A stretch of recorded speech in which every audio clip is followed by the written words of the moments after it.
D'ailleurs, on n'a pas dit les buteurs. Falcao, pardon, très beau but au premier poteau sur un centre de Sidibé. Mbappé, pardon.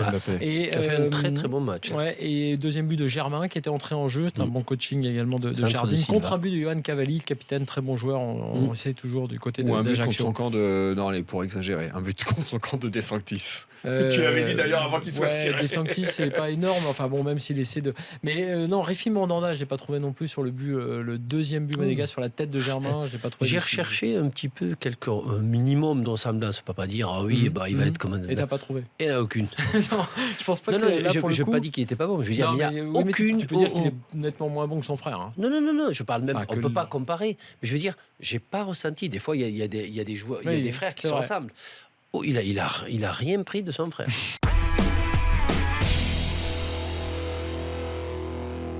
Avec Frédéric Reculot, qui est l'entraîneur des Herbiers. Bonsoir Frédéric Reculot. Bonsoir.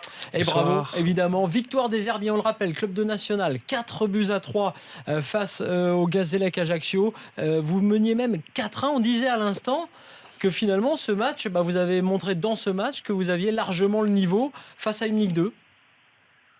Le niveau, je sais pas, mais sur ce match-là, oui, on a été capable de marquer surtout 4 buts et une Ligue 2, donc ça reste malgré tout une performance pour une équipe de nationale. Et puis après notre carence habituelle de prendre quelques buts, on en a pris 3 encore ce soir, mais à l'arrivée il y a la qualification, donc ça reste très positif. Alors vous êtes tombeur de Limoges, d'Orléans, club de Ligue 2 également au tour précédent, et maintenant le Gazélec, c'est parti pour une grande épopée du côté des Herbiers et de la Vendée. Je ne sais pas, mais pour l'instant, ça reste une belle aventure. Hein. C'est vrai que c'est toujours, pour des clubs amateurs comme les nôtres, des occasions de se mettre en avant. Et c'est vrai qu'une lignée de Ligue 2 pour le club des Herbiers, ça reste une grosse performance. Et voilà, moi, ça me conforte dans le fait qu'il y a un groupe de qualité. Maintenant, il fallait qu'il le prouve. C'était un peu plus compliqué en championnat, on le prouve en coupe. Donc, on verra bien pour la suite, quoi.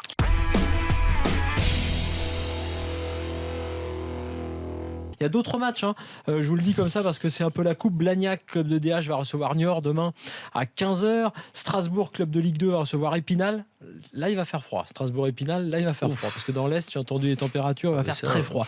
Et Sarreguemines, CFA2, qui reçoit Reims, il va faire très froid également à Sarreguemines à 15h. Lunéville, il va faire très très froid à Lunéville à 15h. On va faire la météo. Là, il est en train de nous faire la météo de la coupe, mais c'est bien. Attends, je vais vous trouver. Bergerac, CFA contre Toulouse Rodéo. Et oui, il y a une équipe qui s'appelle le Rodéo de Toulouse. Ils vont lâcher les vaches. Il va faire meilleur. Ouais, ils vont lâcher les chevaux surtout pour le Rodéo. Et puis tiens, je ne résiste pas au plaisir de vous donner cette affiche entre clubs de CFA2. Alors, Prix-les-Mézières contre Fény-Aulnois. C'est sur la carte là, t'as une idée? Je sais pas. Prix-les-Mézières, les Mézières, vers c'est pas à Charleville. côté. Oui, exactement. Parce que Charleville-Mézières. Et vous savez sans doute que Charleville-Mézières, les habitants, ce sont les Charlots. Les Carolo-Massériens. Voilà. Perdu l'occasion de te taire. Les Carolo-Massériens. Et je le savais. J'ai fini dans ma météo, je rajouterai un Besançon-Nancy un peu frisqué parce que ce sera en plus à 18h. À 18h. À 18h, tu peux te peler quand même.